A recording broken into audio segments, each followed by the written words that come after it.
Listo, bienvenidos chicos a nuestra siguiente clase del curso introductorio de topología. Entonces, hoy vamos a continuar con la quinta sección del temario que comprende algunas propiedades topológicas. Ok, entonces empecemos viendo lo que es la conexidad. Como siempre, fijamos un espacio topológico X. La X va a denotar un espacio topológico arbitrario. Decimos que un espacio topológico es disconexo si existen un par de subconjuntos de X que son abiertos y no vacíos, que además son disjuntos y ellos cubren a X. Entonces, hay cuatro cosas en realidad que tenemos que tener en cuenta aquí. Primeramente, o en primer lugar, que hay dos subconjuntos que son abiertos. Esa es una. La siguiente es que no son vacíos. La siguiente es que ellos son disjuntos. Y por último, que ellos cubren al conjunto. Entonces, ¿cuál es la idea de ser disconexo? Bueno, imaginen que X es algo así. Entonces, me preguntan por dos subconjuntos que sean abiertos y disjuntos y no vacíos. Entonces supongo que aquí hay algo. Entonces, ahorita son abiertos, son no vacíos, son disjuntos, pero además tienen que cubrir a la X. Entonces la idea más o menos sería como que así. Pero dado que son abiertos, entonces ellos no pueden compartir frontera, porque de hecho los abiertos no contienen su frontera. Recuerden que la frontera está contenida en la clausura. La clausura es el conjunto de los puntos adherentes. Eh, Bueno, y como los conjuntos son abiertos, ellos son iguales a su interior, no pueden contener a su frontera. Entonces, la idea es más o menos como que esto de aquí, eso no se puede dar. La idea es que el espacio es disconexo si uno tiene algo así,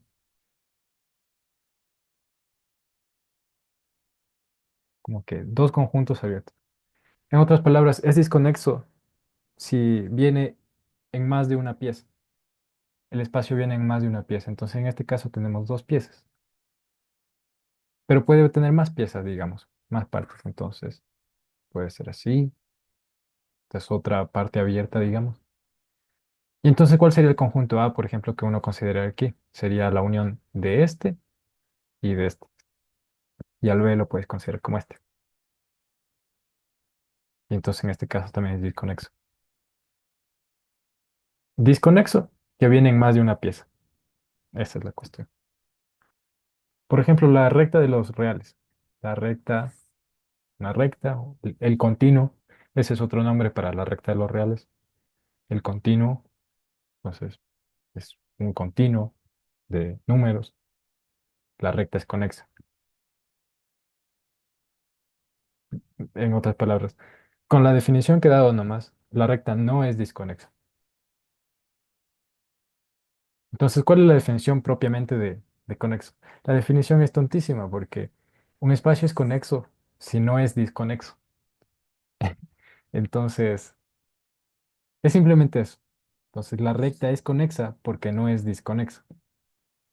Porque no se pueden encontrar un par de subconjuntos que sean abiertos, no vacíos, disjuntos, con la propiedad de que su unión sea toda la recta. Ya vamos a hablar un poco más de la recta y la conexidad abajo. Como una observación o un ejemplo trivial, digamos, el vacío, visto como espacio topológico, es conexo. ¿Cuáles son las únicas topologías que uno le puede poner al vacío? Bueno, te preguntas cuántos subconjuntos del conjunto potencia hay, porque recuerden que las topologías son subconjuntos del conjunto potencia. Conjunto potencia del vacío, ¿qué es? Son todos los subconjuntos del vacío, pero solo hay un subconjunto del vacío, el vacío. Entonces el conjunto potencia es un singleton. Y por tanto, ¿cuántos subconjuntos del del conjunto potencia del vacío tengo? Bueno, tengo al conjunto vacío y tengo a este singlet.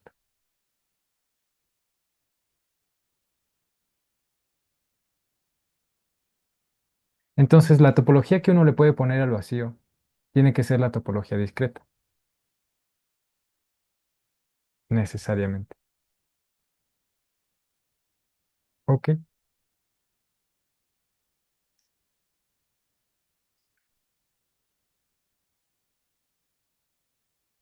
Y como consecuencia, el vacío tiene que ser conexo, porque no se pueden encontrar dos subconjuntos que sean distintos de vacío. Entonces, no es desconexo, por tanto es conexo. Ok, ¿tiene alguna duda? Escucha.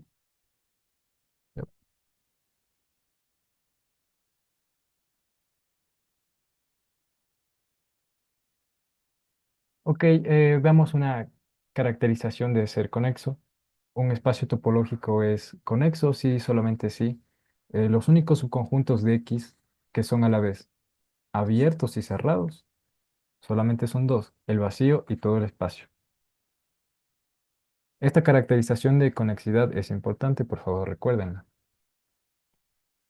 A veces esta se da como la definición de conexidad. Recuerden que siempre que tengan una caracterización de una propiedad P, o sea, ustedes tienen una propiedad P y encuentran una caracterización de P, digamos una propiedad P'. Entonces, si esta era la definición, dado que esta es equivalente a la definición, entonces uno puede cambiar los roles y decir, ahora yo voy a tomar a esta como la definición y luego demuestro esta. Leyendo varios libros, pues en unos libros encontrarán eh, a la definición que yo puse aquí como la definición de disconexidad y esta como la de conexidad, pero en otros presentarán a esta como la definición de conexidad y luego derivan esta de acá. De hecho, muestran que son equivalentes. ¿Por qué son equivalentes? Entonces, solo como comentario. Eh, ok, entonces veamos cómo se demuestra esto. Para un lado, entonces queremos ver que si el espacio es conexo, los únicos subconjuntos del espacio que son a la vez abiertos y cerrados solamente son los triviales, o sea, el vacío y la X. Entonces, ¿cómo se demuestra esto? Eh, Supongamos que este es el conjunto, este es el conjunto de los subconjuntos de X que son abiertos y cerrados a la vez. La proposición nos dice que los únicos que son a la vez abiertos y cerrados es, bueno, son el vacío y la X. Entonces, lo que tenemos que demostrar es que este subconjunto de acá es el conjunto que contiene el vacío y contiene la X. Nosotros ya sabemos, nosotros ya sabemos que por definición de topología, el vacío y todo el espacio son abiertos. Y como el vacío es el complemento de todo el espacio, el vacío es cerrado. Y como el espacio es el complemento del vacío, porque X es igual a X quitado el vacío, entonces el espacio es cerrado. Entonces, ¿qué ya sabemos? O sea, ¿qué parte es trivial? Esta inclusión, en este sentido. Este este conjunto de aquellos subconjuntos de X que son abiertos y cerrados, ya contiene al vacío y al X. Pero lo que queremos ver nosotros es que es exactamente igual a este conjunto de acá. O sea, no hay más. Eso es lo que está diciendo. No hay más. Entonces, tenemos que demostrar la otra inclusión. Entonces, ¿qué decimos? Supongamos que tomamos un punto aquí, queremos ver que el punto está acá. Entonces, esa es la idea de la prueba. Sea un subconjunto de X con la propiedad de que es abierto y cerrado a la vez. Como este conjunto es abierto, entonces su complemento, eh, bueno, como este conjunto es abierto y cerrado, su complemento también es abierto y cerrado. ¿Sí está claro eso? ¿Por qué? ¿Por qué el complemento es abierto? Un conjunto es abierto si pertenece a la topología. Entonces tenemos que ver que este señor pertenece a la topología. Nosotros sabemos que L es cerrado, entonces A es cerrado.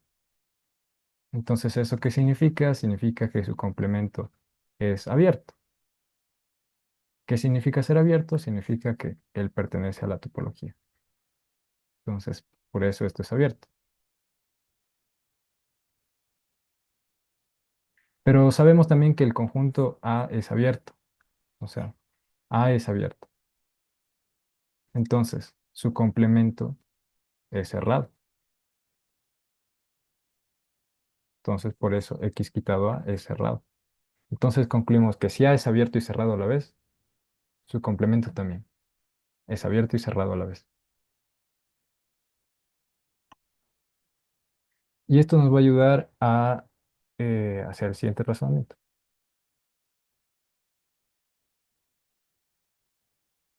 Mm.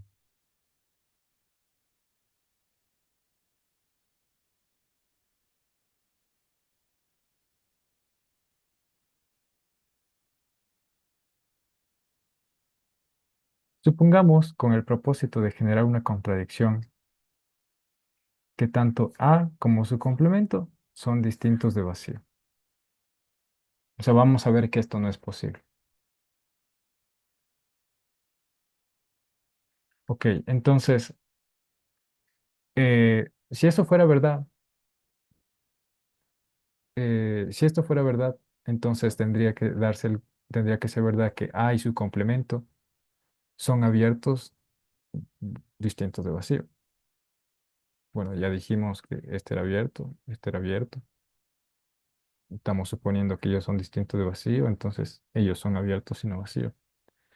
Y además, un conjunto y su complemento siempre son disjuntos, así que este par son disjuntos. Y es claro que X es igual a unido con su complemento, por propiedades básicas de conjuntos.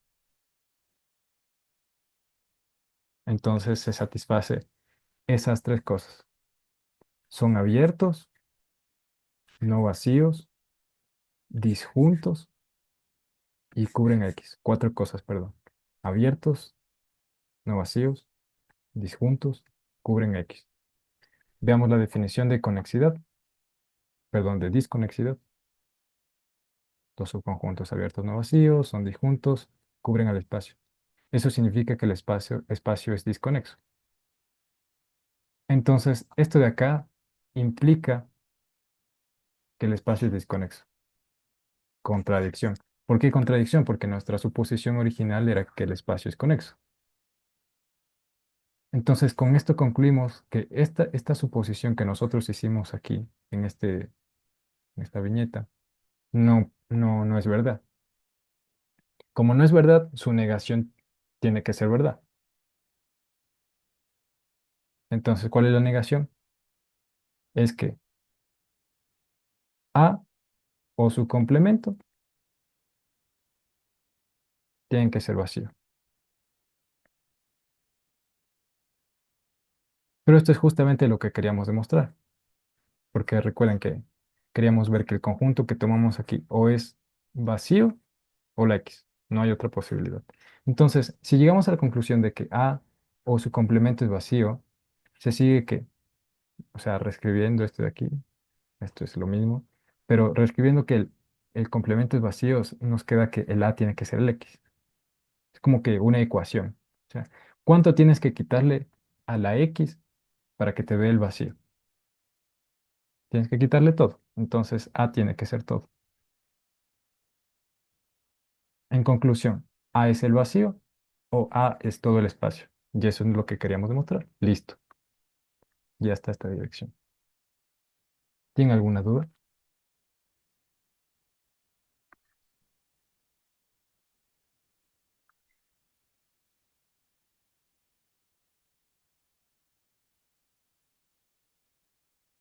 Ok, entonces veamos la otra dirección. O sea, aquí,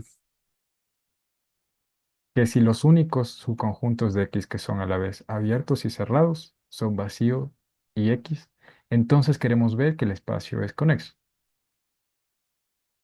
Entonces vamos a suponer esto de acá, digamos Q, y vamos a concluir esto de acá, digamos P. Nuestro gol es Q implica P, pero lo vamos a hacer por contrapositivo. Recuerden que una implicación es equivalente a su contrapositiva, entonces lo que vamos a hacer es asumir que P no es verdad y concluir que,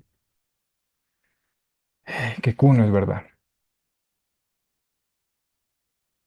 Eso es lo que vamos a mostrar. Entonces, ¿qué habría que suponer?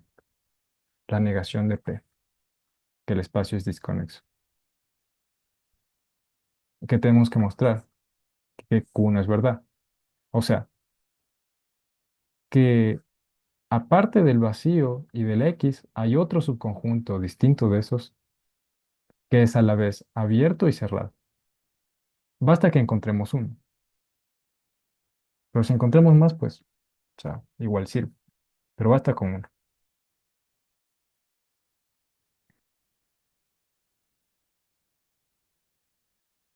Ya, entonces, ok. Supongamos que el espacio es disconexo. Entonces, por definición, podemos escribir a X como una unión de subconjuntos que son abiertos, disjuntos y no vacíos.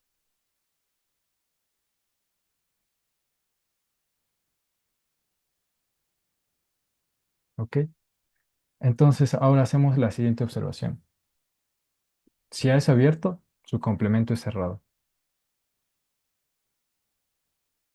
Pero nosotros escribimos a la X como esta unión, entonces sustituyendo nos queda que este conjunto es cerrado. A unión B, le quito la A, es cerrado. Pero luego simplifico esto, digamos, y no me queda que A quitado A unido con B quitado A es cerrado. O sea, simplemente sacando cuentas aquí. Y esto es el vacío. Y dado que la B y la A eran disjuntos, entonces este conjunto de aquí no es nada menos que el B, porque la A no tiene nada del B. O sea, son disjuntos.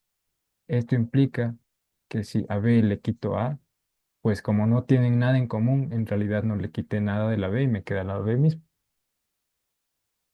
Similarmente, si a la le quitase la B, dado que ellos son disjuntos, esto me quedaría A, porque el A no tiene nada de la B.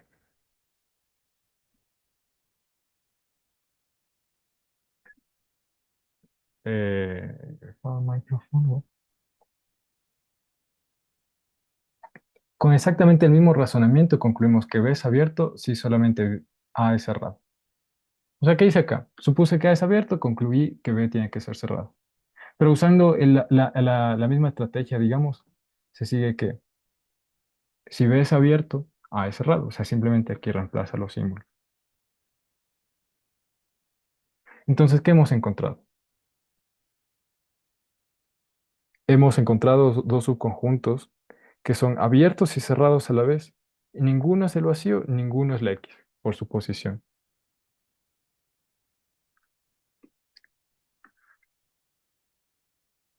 ¿Y eso qué muestra?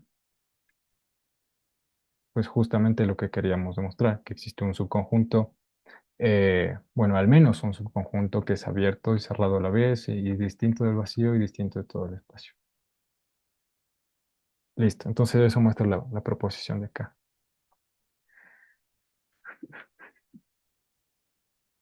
¿Tienen alguna duda?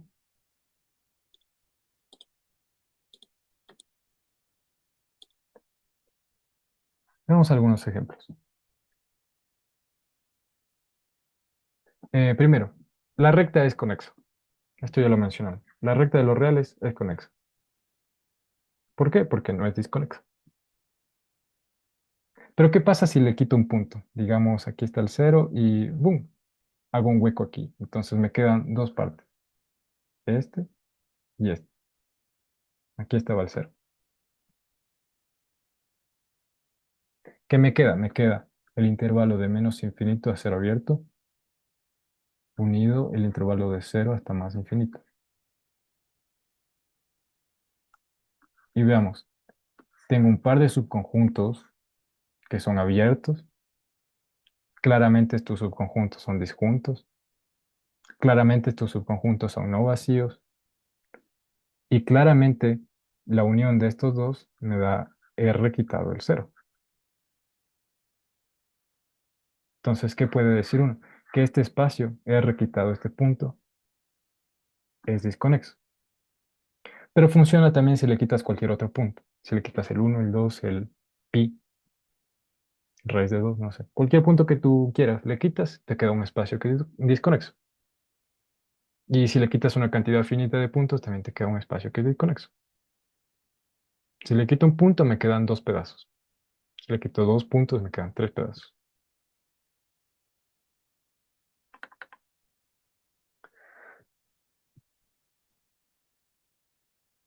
Ajá.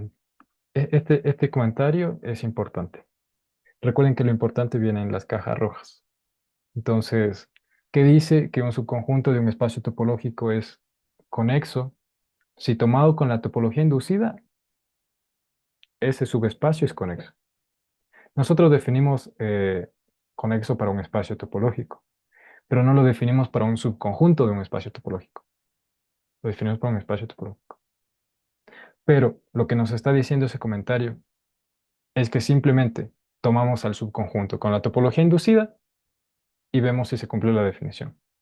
Al tomarlo con la topología inducida, pues tenemos un subespacio. Y un subespacio es un espacio en sí, no más que está metido dentro de un subespacio más grande.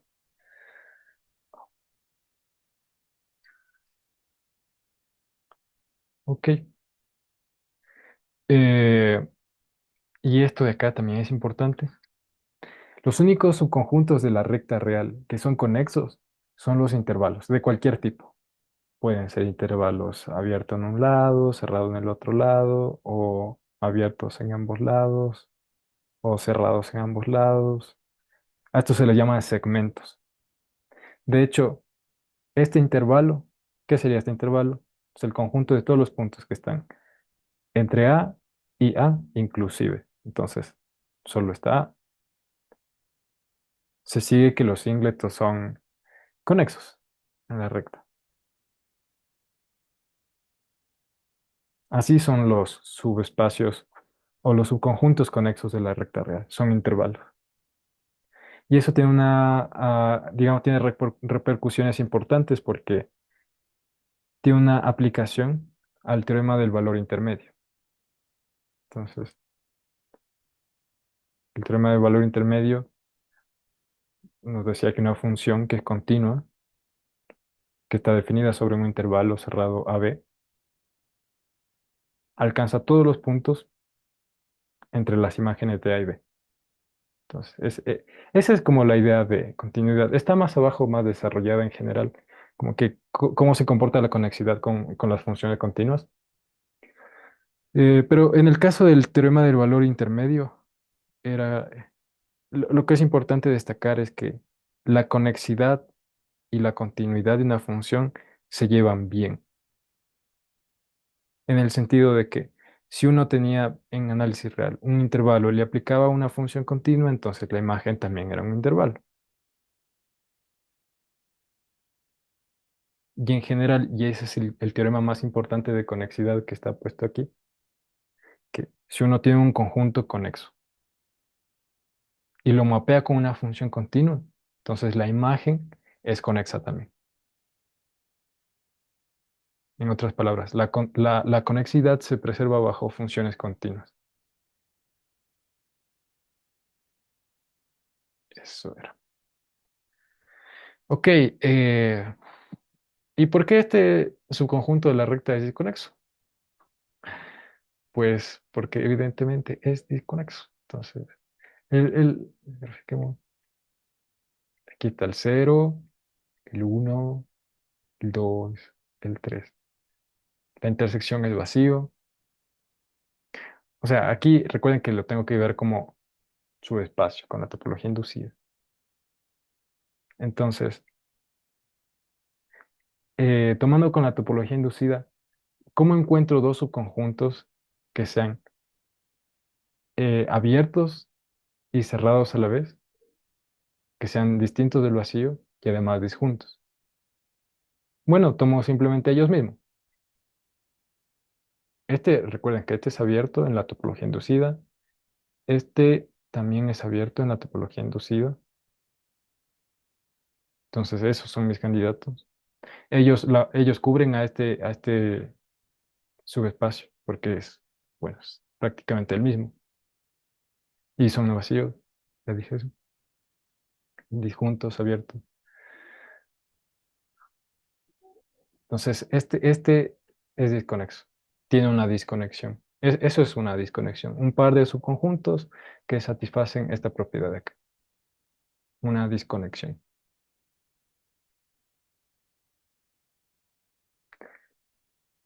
Ahora, siguiente, Rn es conexo. Simplemente así. ¿Por qué es conexo? Porque no es disconexo. Ahora, R2, si le quito un punto, es conexo. No es como en la recta que si uno a la recta le quitaba un punto, entonces te quedan dos pedazos.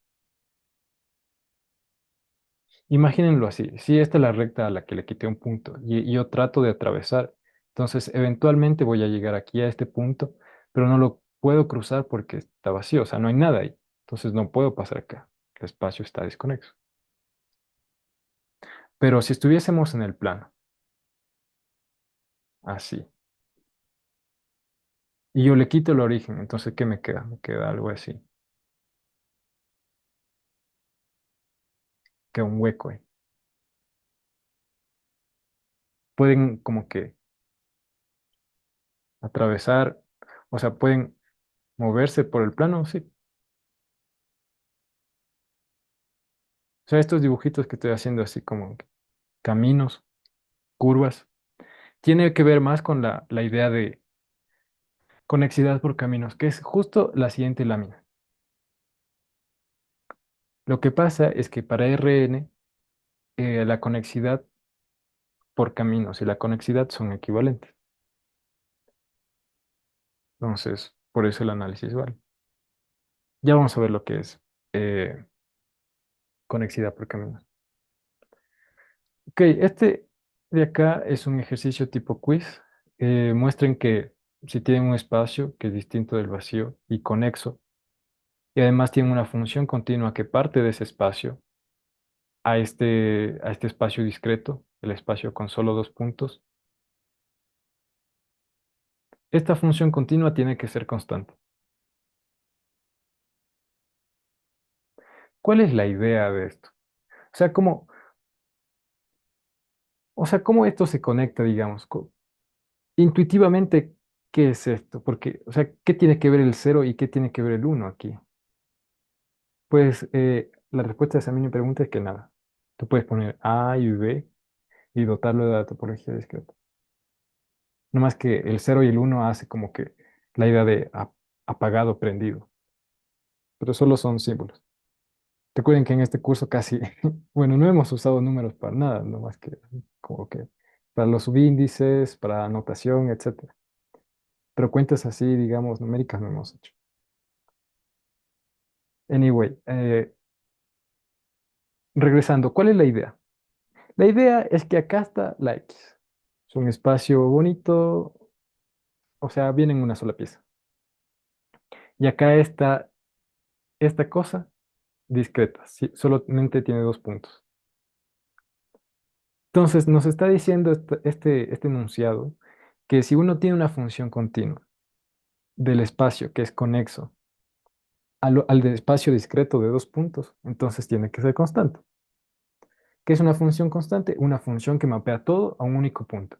Entonces, que sea constante quiere decir que para todo punto del dominio, la imagen de ese punto es una C, una constante. O sea, acá debe ir la constante. Existe una constante. Y bueno, como estamos llegando acá, debemos decir, existe C en el espacio de llegada, que es 0,1, tal que para todo punto del dominio, la función siempre lo mapea a ese mismo valor. Entonces, la idea es que la función está tomando todo el espacio y lo está mapeando aquí. O sea, como que tomas todo esto y boom, se colapsa en un punto. Pero no tiene que ser ese punto, puede ser el otro punto. Entonces, si la función quiere, toma todo esto de aquí, toma toda la x y lo colapsa a este otro punto.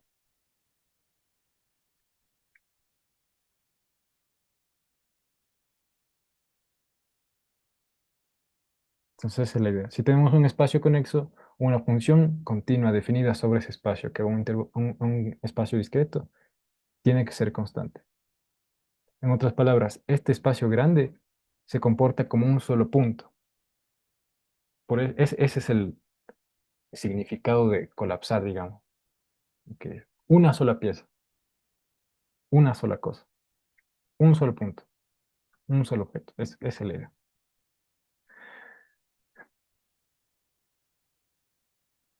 ¿Tiene alguna duda? Una componente conexa es un subconjunto del espacio con la propiedad de que es maximal respecto a todos los subconjuntos que son conexos,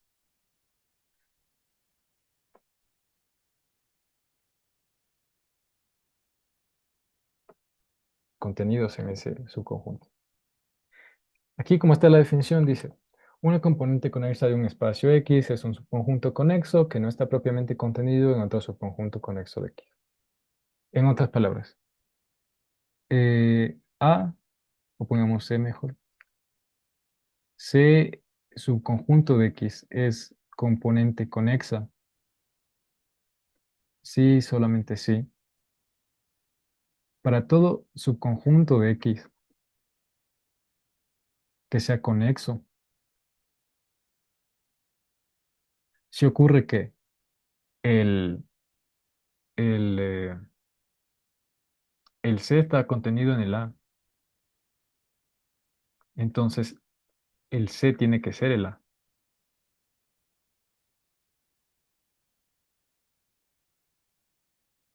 En otras palabras, la única posibilidad de este A,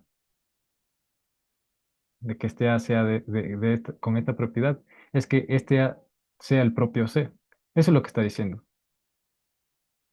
Si esto pasa, entonces no hay otra posibilidad de que ese A sea el C.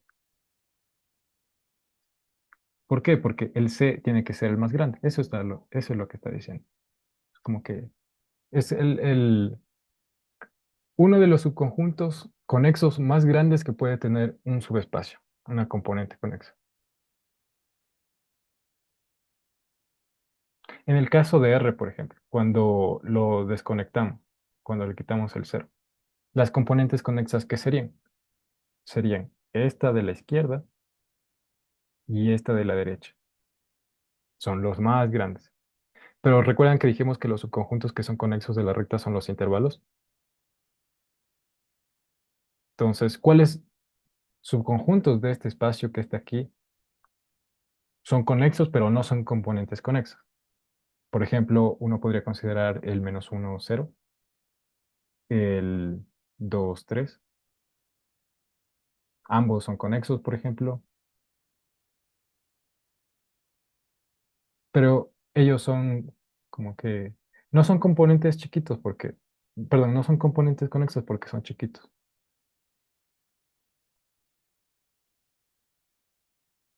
porque no satisfacen esto de acá. Por ejemplo, el 2, 3 está contenido en el intervalo 0 más infinito, es esto, pero no se sigue de aquí porque es falso que 2,3 es igual al 0 más infinito. Esta no es una componente conexa, este 2 3 ni este. Las componentes conexas son eh, subconjuntos maximales respecto a todos los subconjuntos conexos contenidos en ellos. Lo que había escrito aquí antes era justamente la definición de ser maximal. Ok, entonces vamos a algunas propiedades. Ah, otro comentario antes de ver eso es que un espacio es la unión de componentes conexas. Entonces, X como que tomas la primera componente conexa. Yo digo la primera, pero pueden haber infinitas, ¿no? Y la unes con la siguiente componente conexa y así sucesivamente. O sea, como es arbitrario, o sea, puedes poner aquí. X es la unión de componentes conexas.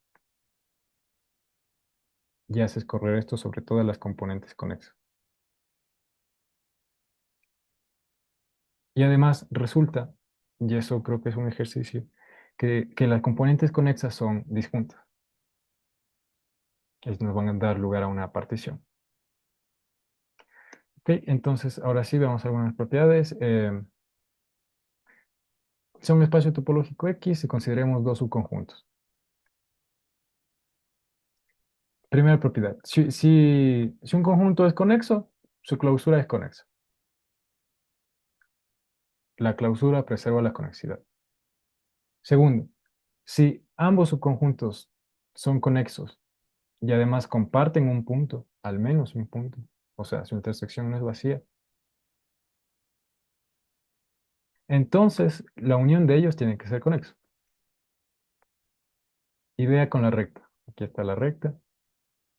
Consideremos dos subconjuntos que sean conexos. Por ejemplo, el menos, aquí, menos 1, 2 y el 0, 3. Entonces, los intervalos son conexos. La intersección es distinta del vacío. ¿Por qué? Bueno, porque esta es la intersección y hay al menos un punto.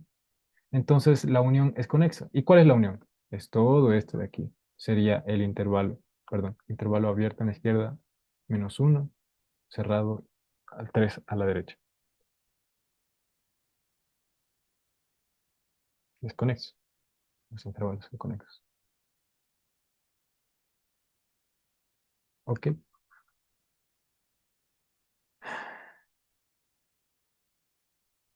Siguiente. Todo subconjunto conexo está contenido en una componente conexa de X.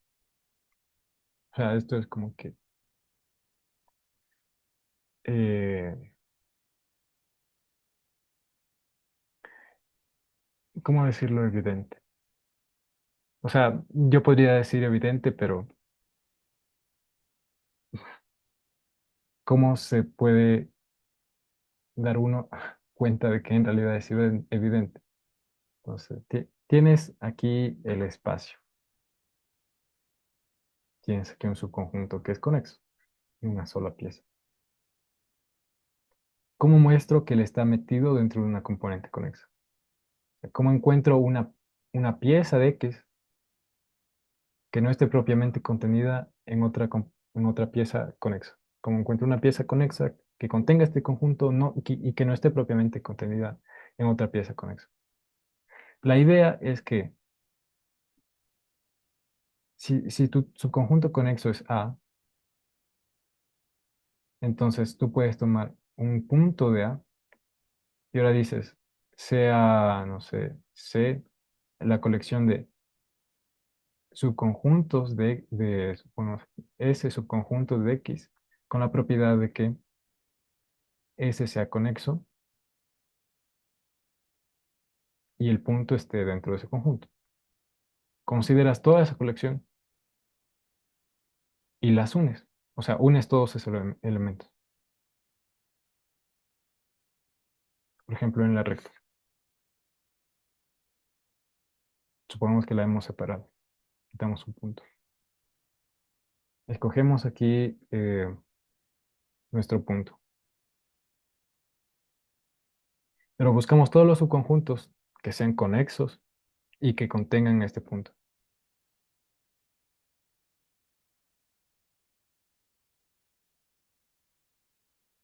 Entonces me puede quedar puede quedar este, sí, y a ver, no, ahí está bien. O sea, son de esa forma. Recuerden que las piezas conexas de la recta, digamos, son los intervalos. Entonces, ¿y ahora qué pasa si los uno? Bueno, pues se va mezclando todo eso. O sea, se va haciendo un solo segmento. Pero puede extender hasta acá, hasta acá, hasta acá. Entonces, ¿qué está pasando al final? Al final estoy cubriendo toda esta parte de acá. ¿Y qué me está dando? Me está dando cero más infinito. Y ya dijimos que esa es una de las componentes conexas de este espacio. La recta quitada un punto. Ok,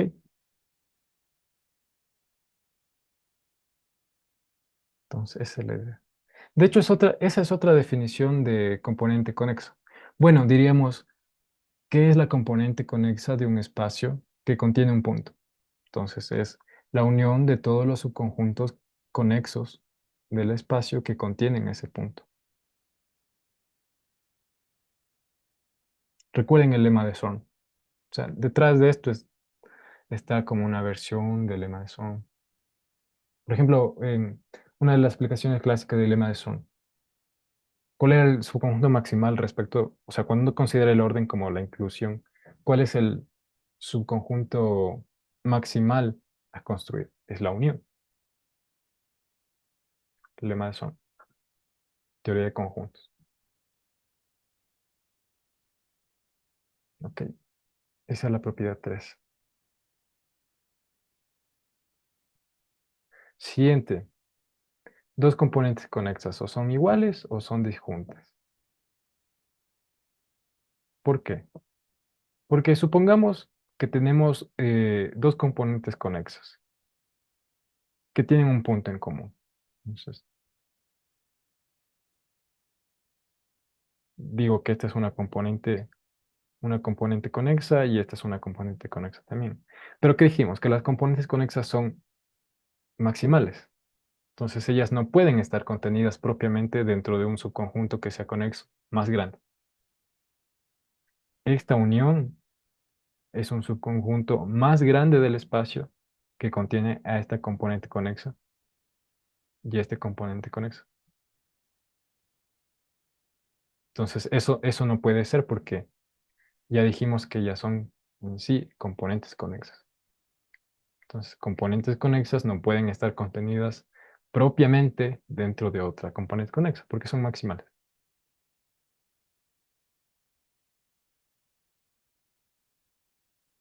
Esto prueba que las componentes conexas son disjuntas.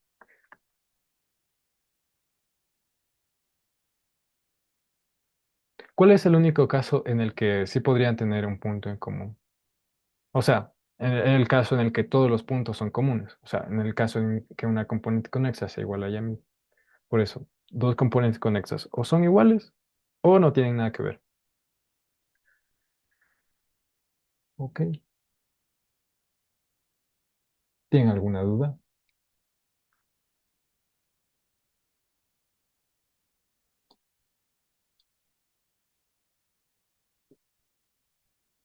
Bueno. La última propiedad que está acá nos dice, la colección de todas las componentes conexas de un espacio forma una partición del espacio. Esto sigue casi que automáticamente de la propiedad anterior. ¿Qué es una partición del espacio? O sea, en general, si uno tiene un conjunto X, no un espacio topológico, un conjunto X, ¿qué es una partición del espacio? Una partición bueno, no del espacio, del conjunto X. Es una subcolección de conjuntos o una familia de subconjuntos de la X con la propiedad de que cumpla lo siguiente. Primero, estos subconjuntos son disjuntos.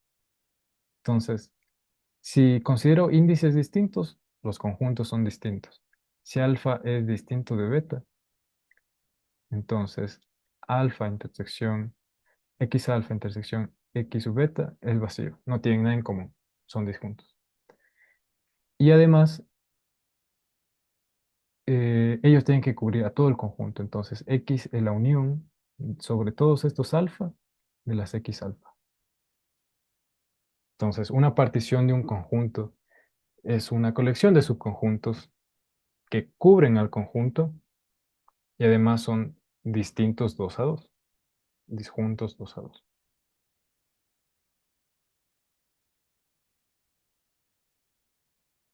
Entonces, con esa definición, se sigue que las componentes conexas de un espacio forman una partición del espacio. Ya mencionamos que las componentes conexas son iguales o disjuntas, es esto de acá. Y habíamos mencionado en la anterior lámina que un espacio conexo es la unión de sus componentes conexas. Perdón. Un espacio no tiene que ser conexo. Es igual a la unión de las componentes conexas. Por ejemplo, R. R quitado un punto otra vez. R quitado el cero es la unión de menos infinito cero, una componente conexa, con cero más infinito, la otra componente conexa. Entonces, aquí, ¿cuál sería la partición? Es el conjunto que contiene a este intervalo y a este otro intervalo. Ok.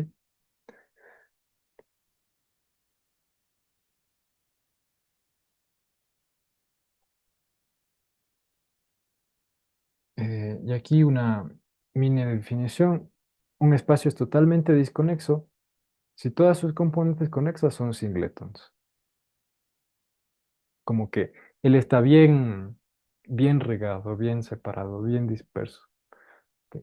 El espacio, en vez de ser así, bonito, es como que viene así, en puntos, como que es algo discreto más o menos.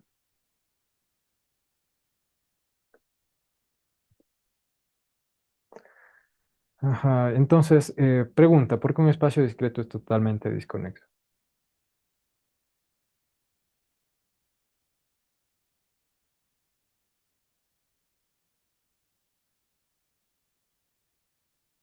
Se lo dejo para que piense. Y aquí este ejercicio que lo marqué como importante es que la imagen continua de una función continua que parte de un espacio conexo es conexa. O sea, en otras palabras, uno tiene dos espacios topológicos, X y Y, espacio topológico, y consideras una función continua entre ellos. Si el espacio del que partiste es conexo, entonces la continuidad de la función preserva la conexidad. Recuerda que este subconjunto de aquí es un subconjunto de Y que consiste de todas las imágenes de los puntos que están en X. Entonces, mapear un conjunto, un espacio que es conexo a través de una función continua, te da un espacio o un subconjunto que es conexo. En otras palabras, conexidad se preserva bajo funciones continuas. Y esto es lo que mencionaba sobre el teorema de valor intermedio. Busquemos un libro, a ver cómo enuncia el teorema de valor intermedio. Eh, análisis.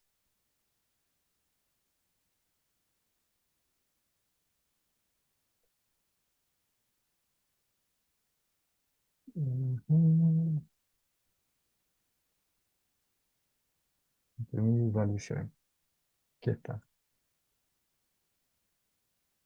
aquí. Sea esta una función definida sobre un intervalo cerrado, una función continua. Si L es un número real que está entre las imágenes de los extremos de los puntos, entonces, ah, o sea, si satisface esto o esto, o sea, está entre las imágenes de los puntos al fin y al cabo. Entonces existe un punto en el interior de este intervalo. Recuerden que el interior del intervalo de un intervalo cerrado, por ejemplo, de este tipo, es el intervalo abierto más grande que está contenido ahí. Es simplemente quitarle los extremos, este y este, queda abierto. Entonces, existe un punto aquí, C, tal que F mapea ese C a la L. ¿Y cuál es la idea intuitiva de esto? Esta de acá, intermediate value theorem. Entonces, aquí está el dominio de la definición de la función. La función es continua. Mapea este intervalo al intervalo f de a, f de b. Y para enunciar que el resultado es continuo, o sea, el resultado es este segmento, o sea que este pedazo es una sola pieza, es un intervalo. El teorema dice que si tomas cualquier punto de aquí de C, no, perdón, que si tomas cualquier punto L que está aquí, entonces encuentras uno que está entre A y B, tal que la F lo mapea a ese punto. En otras palabras, es esto, miren. ¿Dónde está? Esto.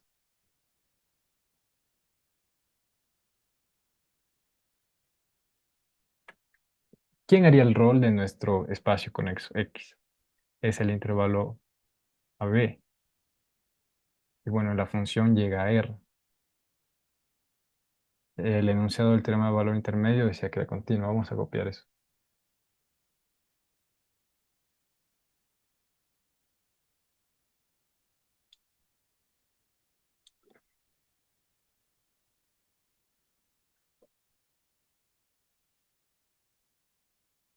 Ujú.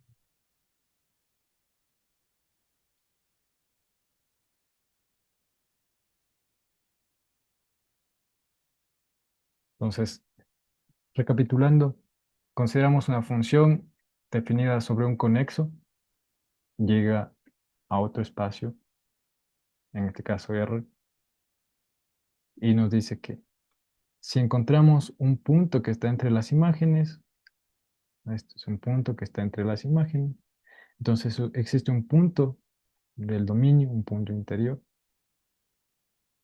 que se mapea por la F a ese punto que estaba entre las imágenes. En otras palabras, la imagen tiene que ser conexa.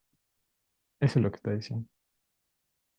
Pero si ven como en análisis, para decir una idea tan sencilla y tan intuitiva que si tú tienes continuidad y mapeas algo que es una sola pieza con algo continuo, entonces te queda una sola pieza. Pone, pone todos estos símbolos, como que la maraña de cosas. O sea, aquí está sencillo, de hecho, ¿no? Pero en otros teoremas, si los han revisado, se dan cuenta como que sea el épsilon, el delta, y se mezclan ahí las cosas. O sea, igual es bonito, etcétera. Pero como que se pierde la belleza de lo que está diciendo el teorema. En cambio, acá en topología es claro lo que quiere decir. Conexidad se preserva con la continuidad. Eso es lo que quiere decir. Pero aquí, a primera vista, hay que dedicarle un poco más de tiempo como que para deducir qué es lo que intuitivamente quiere decir el teorema de valor intermedio. Por eso la topología es muy bonita, porque captura toda esa atracción de manera sencilla, fácil de comprender.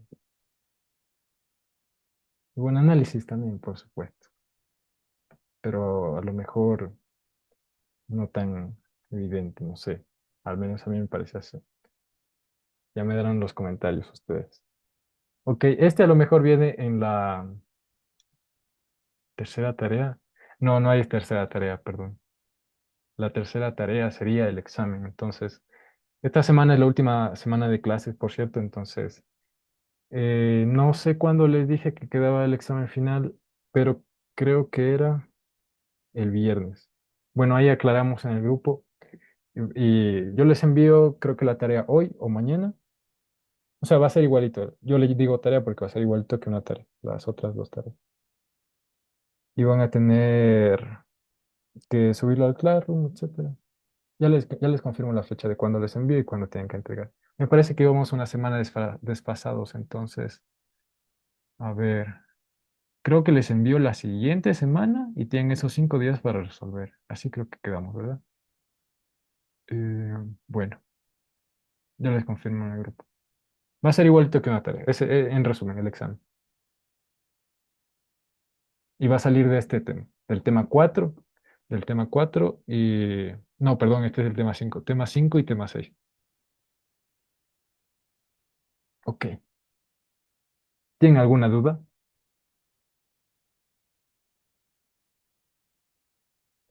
Hagamos una pausa de 5 minutos y ya volvemos. Ya vuelvo. Hasta eso me pueden preguntar cualquier cosa, recuerden, etcétera. Ok.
Ok, entonces sigamos. ¿Tienen alguna duda?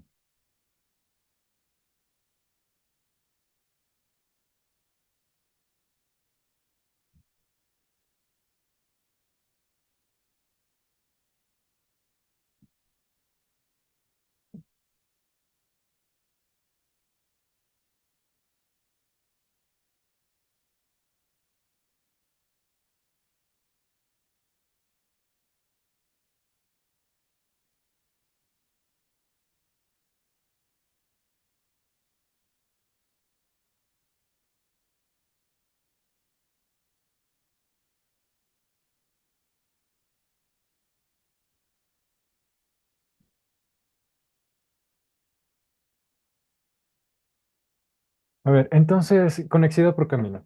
Esta es una versión de conexidad más fuerte. Acá tenemos como que los espacios. Esta es la colección de los espacios que son conexos. Y aquí está la colección de los espacios que son conexos por camino. Es algo más fuerte. Recuerden que, ¿cómo se comporta la inclusión y la implicación? Si A está contenido en B,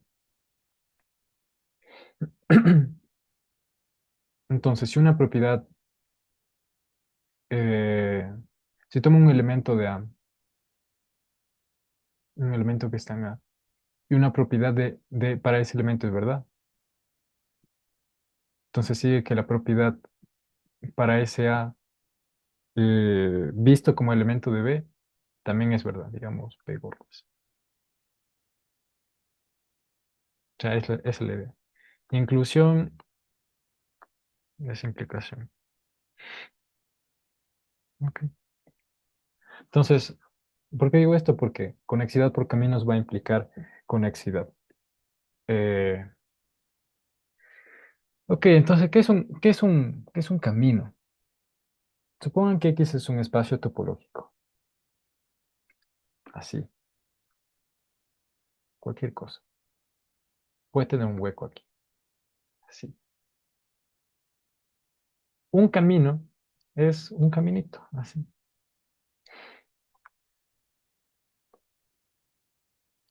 Tiene un punto inicial y tiene un punto final.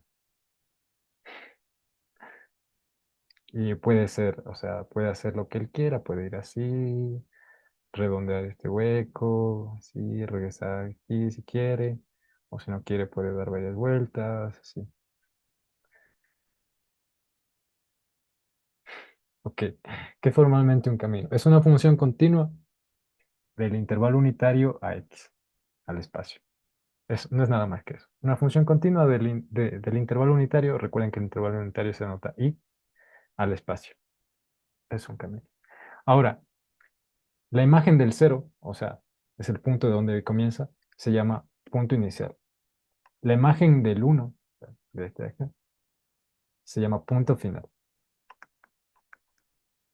Si estos puntos son iguales, entonces ese camino es un lazo. ¿Qué está diciendo? Que si aquí está alfa de cero y el camino hace, así, se mueve y regresa, y ese punto es alfa de uno y son iguales, entonces este camino es un lazo. Que dibujado más bonito sería así, un lacito. Y aquí, por ejemplo, tenemos un espacio topológico que se llama la botella de Klein.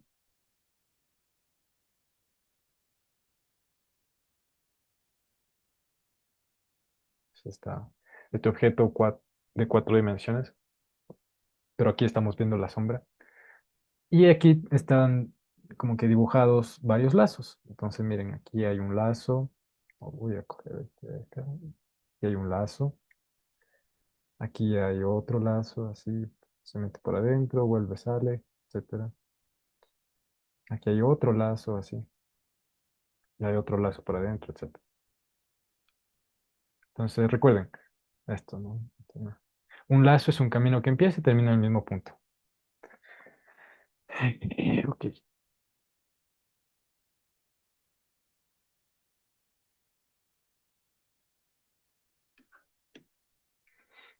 Ejemplo, en R2, en el plano, una función. la función que está definida del intervalo unitario al plano, así, o sea, el coseno de 2 pi t, coma seno de 2 pi t, en pocas palabras, el círculo es un camino, porque esto no es nada más que el círculo, recuerden. Aquí está el plano, el círculo unitario es el que empieza así, tiene coordenadas en un punto arbitrario de la forma coseno de 2 pi t, coma seno de 2 pi t. Entonces estamos diciendo que este de aquí es un lazo en el plano.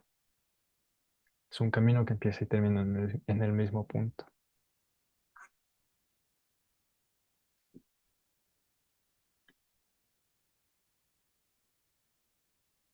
Círculo unitario. Ok, decimos que un espacio es conexo por caminos. Si todo par de puntos se pueden conectar por un camino. O sea, para todo P y Q que estén en X, existe una función continua del intervalo unitario a X con la propiedad de que alfa de 0 sea P y alfa de 1 sea Q. Espérenme un momentito.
Perdón.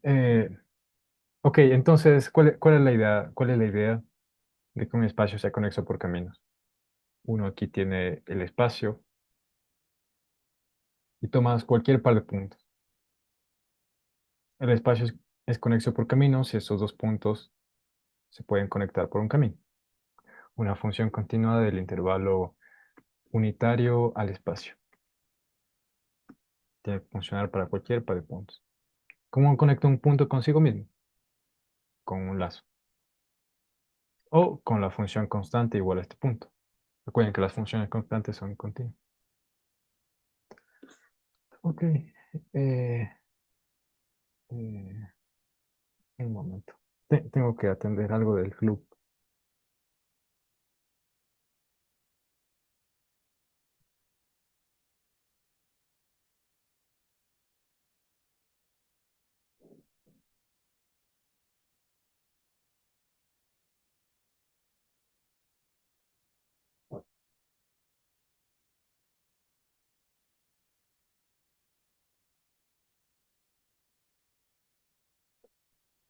Ah, sí. Perdón. Eh, ya. Veamos este resultado. O sea, si se llevan algo de la clase de hoy es esta. Conexidad por caminos implica conexidad. Eso. Y la demostración es muy sencilla. Supongamos que tenemos un espacio que es conexo por caminos. Queremos ver que es conexo. La estrategia es la siguiente. Tomamos un punto del espacio, cualquiera, y consideramos todos los caminos que empiezan en ese punto. Nosotros sabemos que ellos son conexos. ¿Por qué? Porque un camino al fin y al cabo? Es una función continua del intervalo unitario a x. El intervalo unitario es el segmento 0,1, es conexo. Los subconjuntos conexos de la recta son los intervalos, este es un intervalo. ¿Y qué habíamos dicho? Que funciones continuas preservan la continuidad. Entonces, al hacer eh, alfa de i es un subconjunto de x, nos queda algo que es conexo. Entonces, lo que está diciendo es básicamente que un camino es conexo, ¿ok? Y entonces, si consideramos todos esos caminos que empiezan en este mismo punto, dado que ellos siempre comparten este punto, se sigue que la unión de ellos es conexo. Porque recuerden, eh, todo conjunto conexo está contenido en una componente conexa y las componentes conexas o son iguales o son disjuntas. Entonces, ese es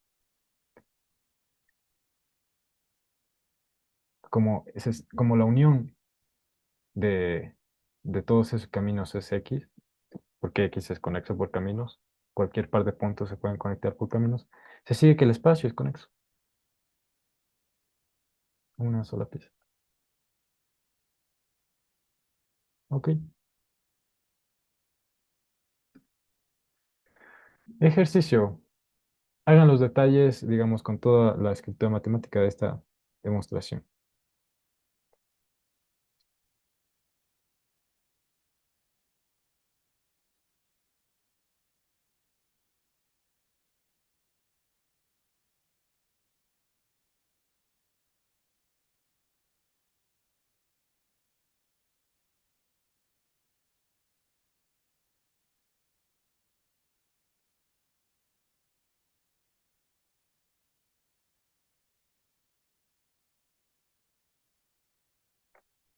Ok,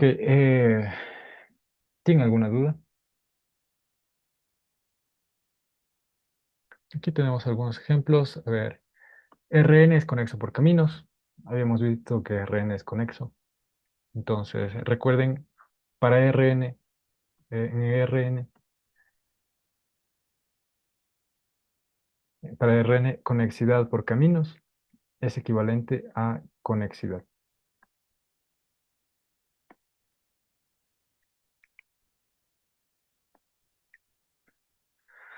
La esfera es conexa. Cualquier par de puntos en la esfera se pueden conectar. Por ejemplo, el círculo, como ya vimos, es conexo por caminos. La esfera es conexo por caminos. Eh, Tomamos un punto aquí, tomamos un punto aquí, tomamos otro punto acá, hacemos así o hacemos acá. Se conecta. En Rn, todo conjunto convexo es conexo. ¿Que era un conjunto convexo? En Rn, por ejemplo, un conjunto es convexo, digamos B, su conjunto de Rn es convexo. Si para todo punto de ese conjunto resulta que el camino que los une, o sea, la línea recta, imaginen que esta es una bola. Sí, toman dos puntos, así, X y Y. Si el segmento que los une, recuerden que en Rn tenemos distancia, el conjunto de todos los puntos que los une entonces tiene, tiene que estar contenido en la B. Entonces eso se escribe así. Para todo par de puntos y para todo punto del 0, 1, el segmento que une esos dos puntos, o sea, xt más, a ver cómo lo escribo. Lo podemos escribir así, x más t, y menos x. Este punto, o sea, este es un punto que está aquí, por ejemplo, este es x más t, y menos x, se queda en b.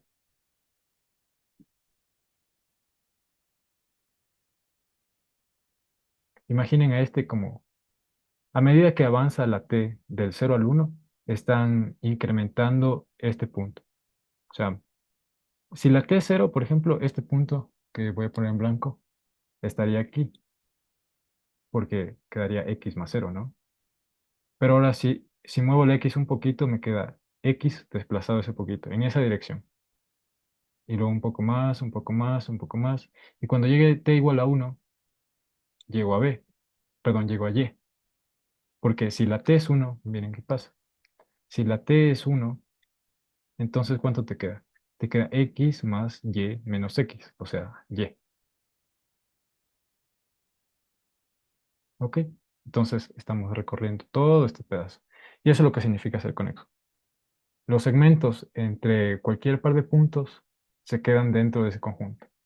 Las bolas son convexas, perdón, convexas. Eh, las clausuras de las bolas son convexas. Un conjunto convexo que es así, por ejemplo, una elipse es convexa. Bueno, en Rn convexo, conexo. Convexo implica conexo.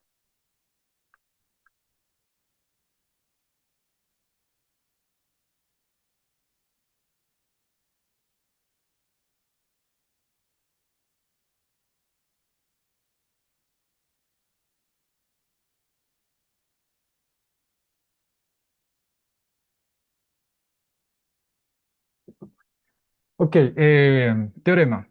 Si tenemos una función continua definida sobre un conexo, entonces un conexo por caminos, perdón. Entonces la imagen también es conexa por caminos. Este es el análogo a este teorema que tenemos acá.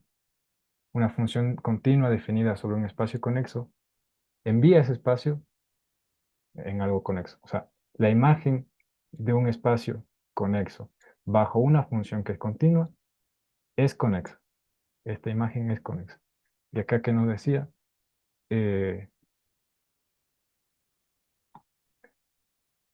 si tomamos la imagen de un espacio que es conexo por caminos bajo una función que es continua, entonces esa imagen es conexa por caminos.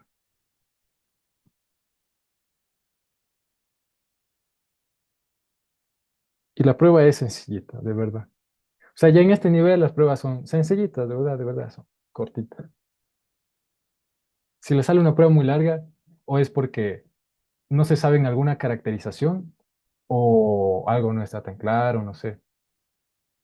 Pero en general las pruebas son sencillas, así, cortas, directas. No escriban muchas palabras. Háganlo así fácil, como que de seguir el, el borrador del guión. Siempre son preferibles pruebas más cortas, más concisas, más claras. Ok, se lo dejo a ustedes, la demostración. Ahora sí vamos a los axiomas de numerabilidad. A lo mejor llegamos hasta los axiomas de separabilidad y con eso terminamos hoy.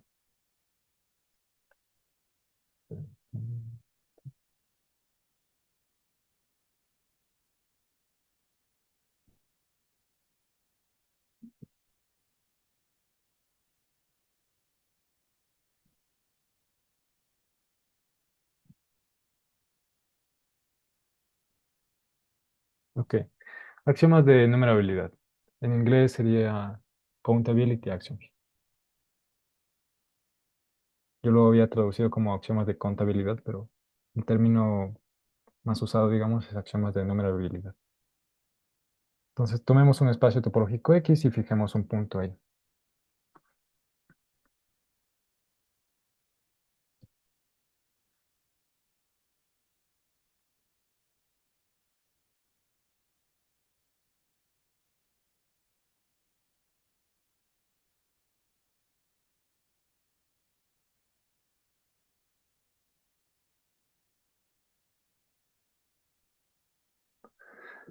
A ver, una base de entornos en un punto, en ese punto, es una colección de entornos de ese punto, con la propiedad adicional de que para todo entorno de ese punto podemos encontrar un entorno particular de esa colección metido dentro de ese entorno. Es como que esta colección, que le llamamos base de entornos, es como que una colección de entornos de una forma específica. Imaginemos que este es el espacio así. Tenemos aquí un punto. Y los entornos que va a tener la colección B caligráfica, sub P, van a ser de la forma triángulos. Triángulos.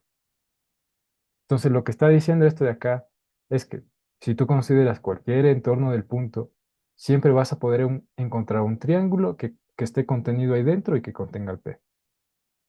Y eso funciona, debe funcionar para cualquier entorno, por más extraño que sea. Digamos, tienes un entorno, si esta es una base de entornos en ese punto, entonces encontraríamos un triángulo que esté de esa forma. Para todo entorno U, encontramos un triángulo para que esto pase. Esa es la idea. Ok. Filtramos los entornos de una forma específica, los que más nos convengan, digamos. Por ejemplo, en R es nuestro chivo expiatorio, podríamos tomar como base de entornos en un punto, o sea, si tenemos un punto, sí, si tenemos un punto P en la recta, pues podemos considerar los entornos de esta forma, P menos epsilon, P más epsilon. Ahí está la recta, aquí está P. Lo que estamos haciendo es considerar como B sub P, la base de entornos, a todos los intervalos de esa forma que está centrado en P. O sea, este es P menos epsilon, P más epsilon. Son intervalos simétricos, sí. Pero otra base, otra posible base podría ser, no sé, más un medio epsilon, así. Entonces, más un medio epsilon. Y eso es para todo epsilon. Entonces, nuestra B caligráfica sub P sería la colección de todos esos. ¿Sí? Otro nombre para esto de base de entornos es sistema fundamental. ¿Ok? Lo voy a anotar. Porque a lo mejor en análisis funcional lo ven con ese nombre.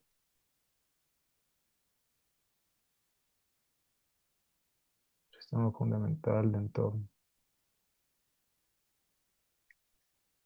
Ok. Y ahora sí veamos el primer axioma de numerabilidad. Abreviamos axioma de numerabilidad con AN, ¿no? Entonces, AN significa axioma de numerabilidad. Decimos que un espacio es AN1 o equivalentemente que satisface el primer axioma de numerabilidad si para todo punto del espacio existe una base de entornos en ese punto. Eso es lo que está diciendo. O sea, como que en todo punto se puede dotar eh, de unos entornos que son de una forma específica. Ok.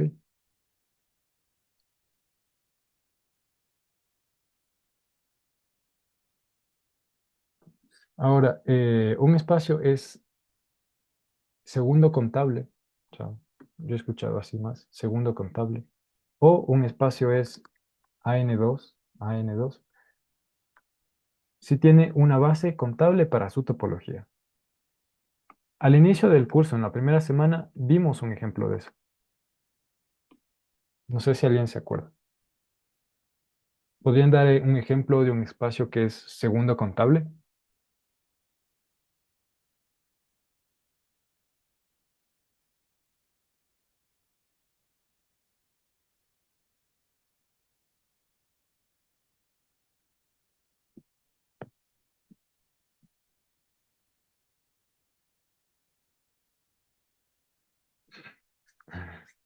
Bueno, a ver, tenemos a R con la topología usual, ¿no? Entonces, habíamos dicho en ese entonces que la colección B de todos los intervalos AB, donde los extremos son racionales, esta colección es una base para la topología usual. Y habíamos dicho que esta colección de esos intervalos es contable. ¿Por qué es contable? Porque esto está en biyección con Q cuadrado, o sea, el producto cartesiano de Q con Q. Y sabemos que Q es contable. Y sabemos que el producto finito de contables es contable. Tenemos el producto de dos contables, es contable. En este caso es enumerable porque son infinitos, ¿verdad? Entonces, en conclusión, un ejemplo de un espacio segundo contable es R con la topología usual. Y les dejo como pregunta a ustedes, ¿será R2 AN2? ¿Será RN AN2? ¿Podrán generalizar, se podrá generalizar ese ejemplo, el de la base con extremos AB, donde los extremos son racionales? Ok, dejo plantear la pregunta nomás. Siguiente, un axioma es separable, perdón, un axioma. Un espacio es separable si contiene un subconjunto denso numerable. Pues, un espacio topológico es separable de la definición si existe un subconjunto del espacio tal que el subconjunto sea denso. Recuerden que eso significaba, o sea, denso en todas partes, mejor dicho, que su clausura es igual a todo el espacio y además la cardinalidad de A es la de los naturales. O sea, pongamos así, cardinalidad de A es Aleph sub 0.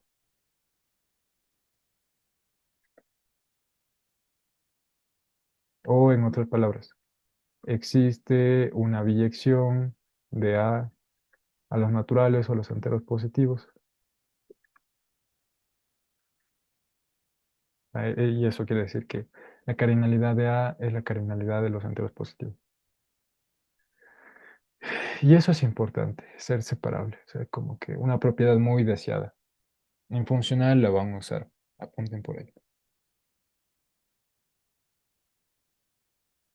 ¿Por qué es importante?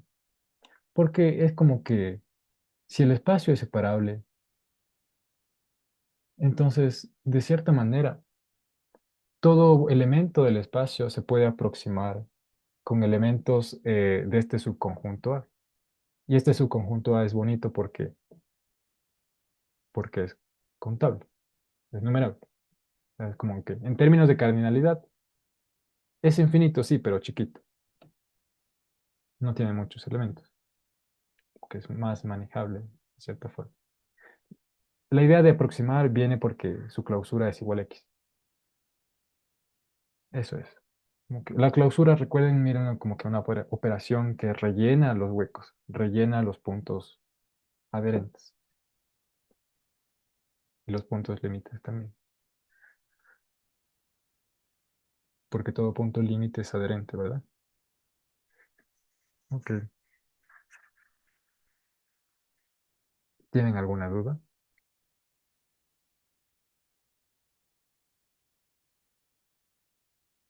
Bueno. Un espacio de Lindelof, si todo cubrimiento abierto del espacio tiene un subcubrimiento contable. No he dado la definición de cubrimiento, pero es muy sencilla y a lo mejor, a ver, no la he dado. No la he escrito formalmente, pero a lo mejor sí la he mencionado. A lo mejor ustedes ya la pueden enunciar por su cuenta, digamos. ¿Qué es un cubrimiento? Entonces, uno tiene un espacio, un cubrimiento de X de este espacio. Es una familia de subconjuntos de X. O sea, cada A su alfa está contenido en X para todo alfa, con la propiedad de que X esté metido en la unión de todos ellos. Que esa es la definición. Ah, pero como cada uno de estos es un subconjunto, entonces uno que puede decir, la unión de subconjuntos es un subconjunto, entonces esta unión también es un subconjunto de X. O sea, esto es una igualdad.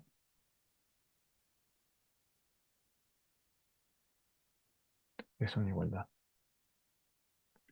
Entonces, aquí uno tiene el espacio, espacio, y uno lo cubre, sí, con abiertos. Bueno, el cubrimiento sería abierto.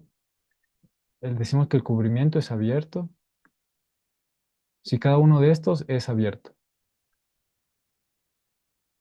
Entonces, cubrimiento abierto es que cada uno de estos que estoy considerando sea abierto. Si solamente digo cubrimiento es que solamente son subconjuntos. Y en ese caso no es necesario topología.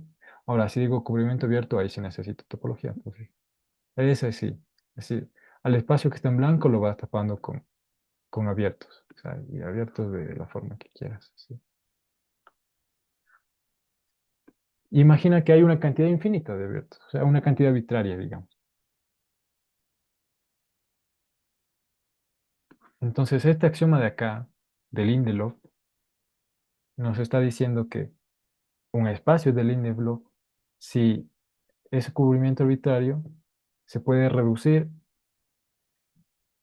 a una cantidad finita. O sea, este conjunto de índices era arbitrario. Lo que nos está diciendo es que no es necesario usar a todos. No es necesario usar a todos los subconjuntos. Por ejemplo, a lo mejor este está repetido, no sé, y a lo mejor este era más grande, sí, sí. Entonces, quito los que están repetidos. No, no sé, este está repetido. Si es que este fuera más grande así. Entonces voy quitando todo lo que no es necesario. Y si al final me queda una cantidad que es contable, entonces el espacio es del índice. Recuerden, contable, un subconjunto es contable. Sí, solamente sí, por definición, existe una biyección de ese subconjunto, de ese conjunto a un subconjunto de los naturales o de los enteros positivos. Ah, escrito en orden sería así. A es contable si solamente si existe un subconjunto de los enteros positivos y existe una biyección del conjunto en cuestión a ese subconjunto. Esta phi es de una biyección. Las biyecciones preservan la cardinalidad.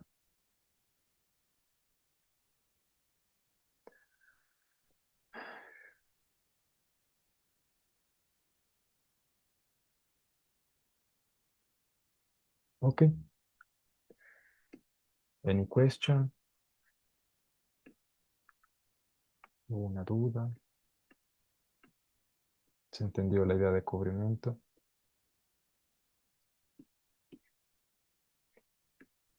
Veamos algunas propiedades.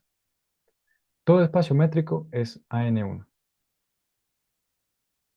Estas propiedades como que la uno y la 2 como que dicen los espacios métricos son bien comportados, son bien portados,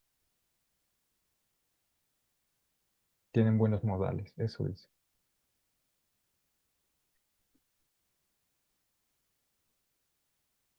La segunda, la segunda, por ejemplo, menciona que si un espacio métrico es segundo contable, entonces también es separable y también es de Lindelof. Entonces, son equivalentes. Si, si me doy cuenta que el espacio es separable, entonces automáticamente por este resultado se sigue que segundo contable, o sea, tiene una base contable para su topología. Recuerden que de un espacio métrico uno genera una topología, se llama la topología métrica, considerando las bolas generadas con la métrica. Esa colección de las bolas, o sea, considero la colección de todas las bolas. Eso es una base para una topología. Y la topología que genera se llama la topología métrica. Espacio métrico induce espacio topológico. ¿Ok? Entonces recuerden, para espacios métricos estas tres son equivalentes.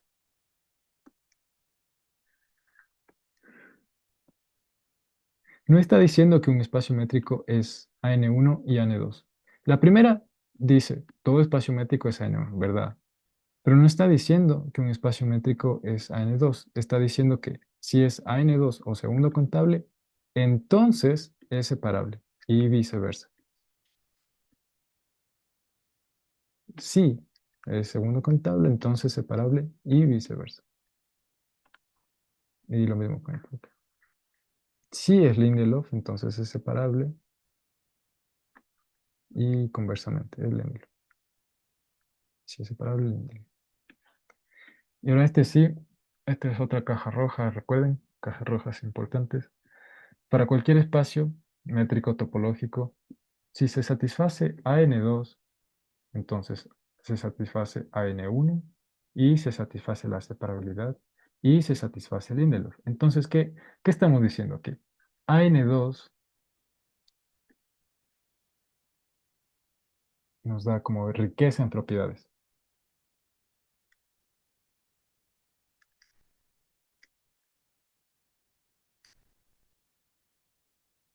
O sea, hay riqueza de propiedades.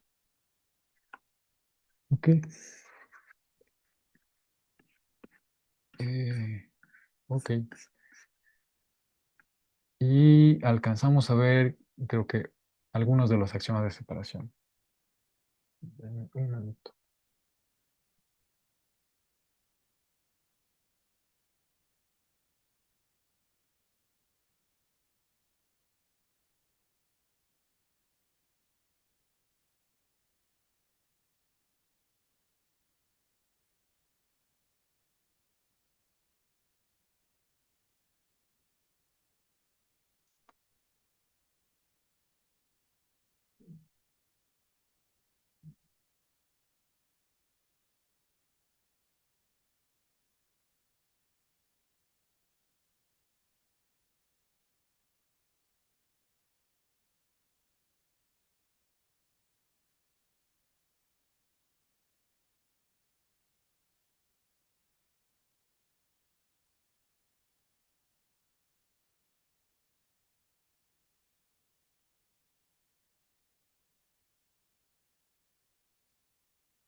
Ok, perdón.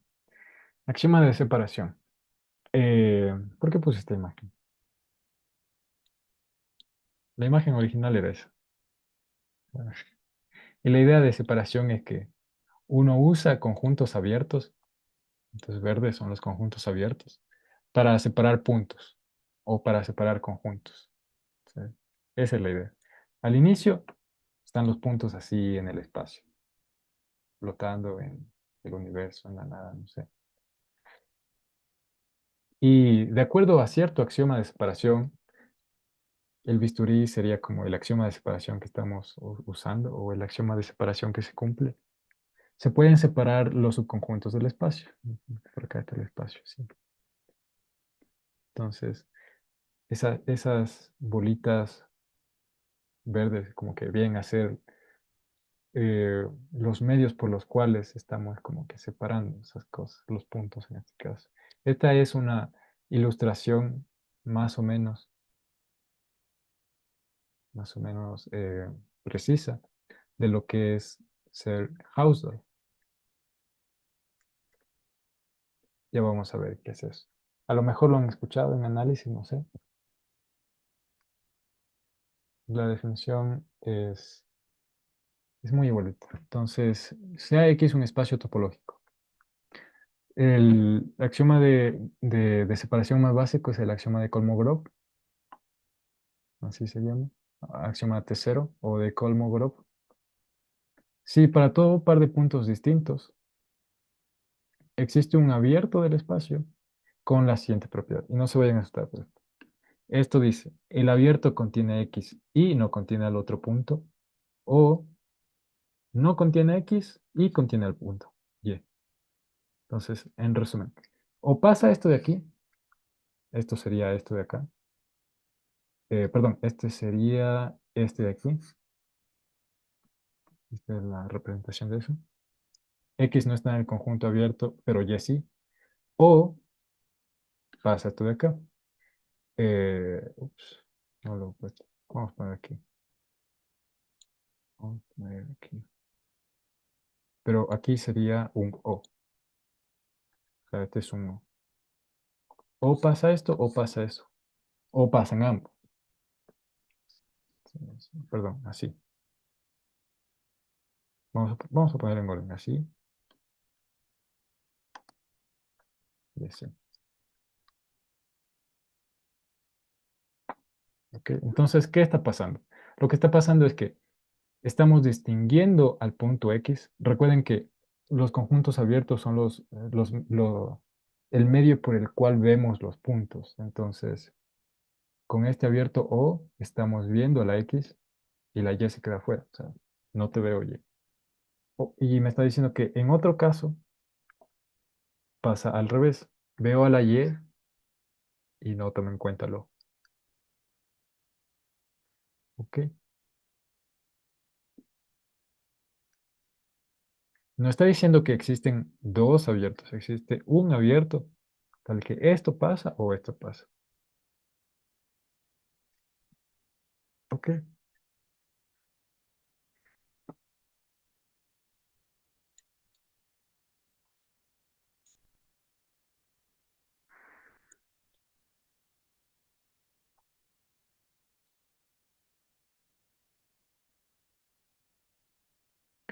Siguiente axioma, Frechet o T1.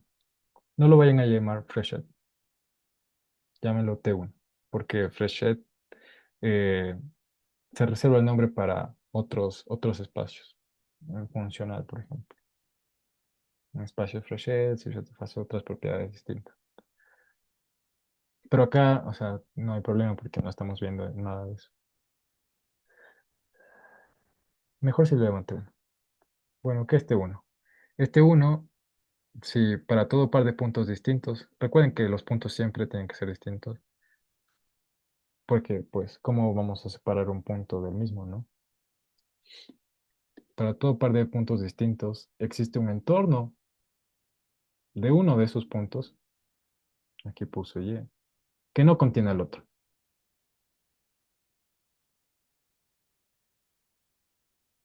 Y miren, como esto es un para todo, como esto es un para todo, ¿qué pasa si yo intercambio los símbolos y escribo primero Y y luego X? Entonces, para todo YX que sean distintos, se sigue que existe un entorno de la X, tales que la Y, no está en el U. Entonces, simplemente intercambié los símbolos del X y la Y. Y ahora obtengo esta figura de acá. Con lo que está escrito en azul, obtengo este de aquí. Pude encontrar un entorno de la Y, un entorno de la Y que no contiene el X. Y, o sea, y esto es importante, y si aplico el mismo criterio, puedo encontrar un entorno del X que no contenga la Y. Entonces, como que mutuamente estoy separando esos puntos. ¿Cuál es la diferencia con esto de acá? Ya que este es O, entonces, bastaba distinguir a uno del otro.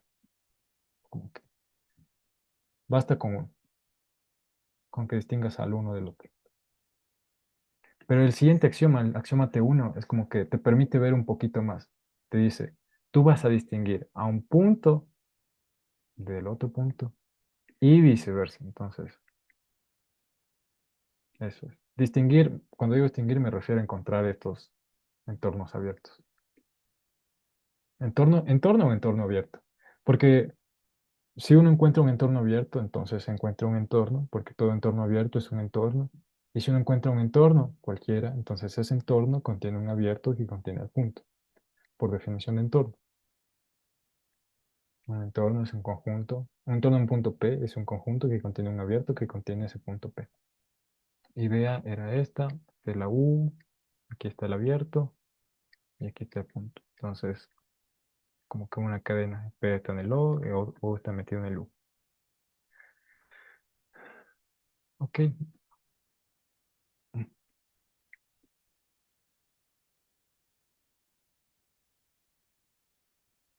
eso ofreció. Ahora, Hausdorff, y este es el más importante.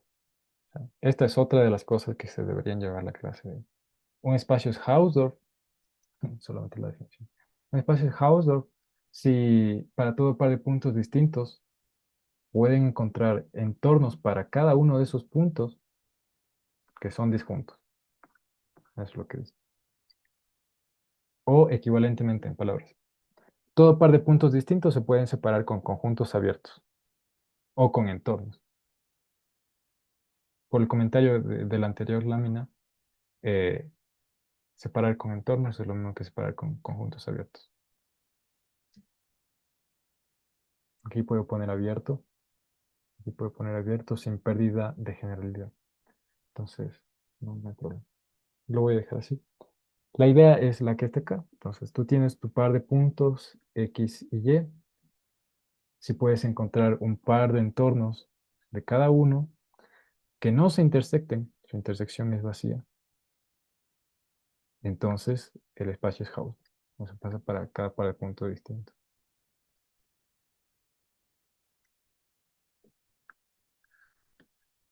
Y aquí, importante, fact, muy importante,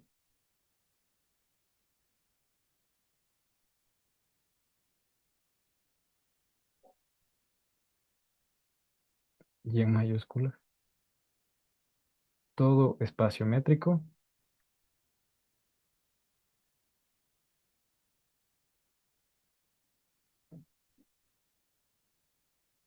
es Hausdorff.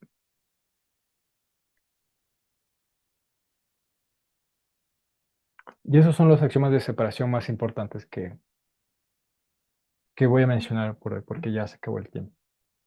A lo mejor mañana vemos lo que es un espacio regular y normal.